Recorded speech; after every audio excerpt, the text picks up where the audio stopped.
તારીખ 4/1/2026 રવિવાર આજ રોજ સવારે 11 કલાકે ઉમેદ ભુવન સર્કિટ હાઉસ ભુજ ખાતે રાષ્ટ્રીય કોંગ્રેસ સમિતિના મંત્રી, ગુજરાત કોંગ્રેસ સમિતિના પ્રભારી સુભાષિની યાદવ તથા ગુજરાત પ્રદેશ કોંગ્રેસ સમિતિના પ્રમુખ ગીતાબેન પટેલ, જિલ્લા કોંગ્રેસ પ્રમુખ વી.કે. હુંબલની ઉપસ્થિતિમાં પત્રકાર પરિષદનું આયોજન કરવામાં આવ્યું હતું। हाथ की लकीरें मिट जाती है, वो कैसे बायोमेट्रिक से अपना काम कर सकता है। ये बिल्कुल ही साइंटिफिक भी नहीं है और जिस तरीके से ये रोजगार खत्म करने की योजनाएं बनाई जा रही है, इससे पता चलता है कि नाम बदल लेने से योजना की जो भूमिका है वो नहीं बदली जा सकती है, उनकी नीयत नहीं बदली जा सकती है। ત્યારે તો આપણી વચ્ચે હવે રહી નથી। એ દીકરી અત્યારે હાલ આપણી વચ્ચેથી વિદાય લઈ ચૂકી છે, પણ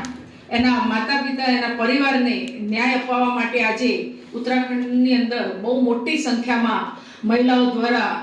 પ્રદર્શન કરવામાં આવે છે, વિરોધ કરવામાં આવ્યો છે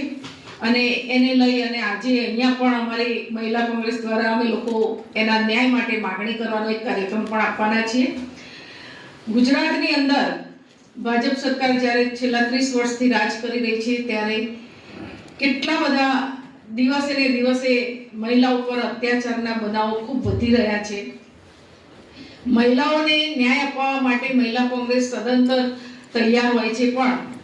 જ્યારે જ્યારે અમે માગણી કરીએ છીએ ત્યારે ખોટી વાતો અને ખોટા આશ્વાસનો આપવામાં આવે છે। ગુજરાતની અંદર બળાત્કારના કેસ ખૂબ વધી રહ્યા છે, મહિલાઓના અત્યાચારના કેસ ખૂબ વધી રહ્યા છે, મહિલા શોષણના કેસ વધી રહ્યા છે અને નશાબંધીના જે પ્રોગ્રામો અમે આપી રહ્યા છીએ ત્યારે કે નશાબંધી દ્વારા પણ એમાં ક્યાંક ને ક્યાંક મહિલાને જ શોષણનો ભોગ બનવું પડે છે, કારણ કે જે લોકો આ નશો કરીને આવે છે તો છેલ્લા મહિલાઓ પર જ અત્યાચાર કરતા હોય છે। તો એના માટે પણ મહિલાઓ દ્વારા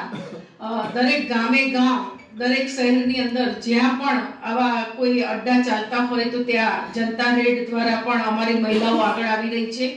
અને કચ્છમાં પણ અમારી મહિલાઓ આ કામગીરી કરી રહી છે। આવનારા સમયની અંદર ગુજરાતની અંદર તમામ જિલ્લાઓમાં, તાલુકામાં, શહેરમાં આ પ્રોગ્રામ વધુ સક્રિય રીતે ચલાવવા માંગીએ છીએ અને તમામ જગ્યાએ મહિલા રેડ, જનતા રેડ દ્વારા આ દૂષણને નાબૂદ કરવા માટે મહિલાઓ આગળ આવશે અને આવનારા સમયની અંદર મહિલાઓ પર જે અત્યાચાર થઈ રહ્યા છે, જે બળાત્કાર વધી રહ્યા છે, ગેંગ રેપ વધી રહ્યા છે, તો એને ન્યાય અપાવવા માટે મહિલાઓ રોડ ઉપર ઉતરશે। સરકાર પાસે અમારી માગણી છે કે મહિલાઓની સુરક્ષા વધારો, મહિલાઓને ન્યાય અપાવો, મહિલાઓ પર જે અત્યાચાર થઈ રહ્યા છે એના ગુનેગારોને જે છોડી મૂકવામાં આવે છે એને કડકમાં કડક સજા આપવામાં આવે અને એને ફાંસીની સજા પણ આપવી પડે તો આપવી જોઈએ એવી અમારી માગણી છે અને આ વાતને હું મહિલા કોંગ્રેસના પ્રમુખ તરીકે સરકાર પાસે માગણી મૂકું છું અને આપના દ્વારા આ સંદેશ કહેવા માંગુ છું। Thank you.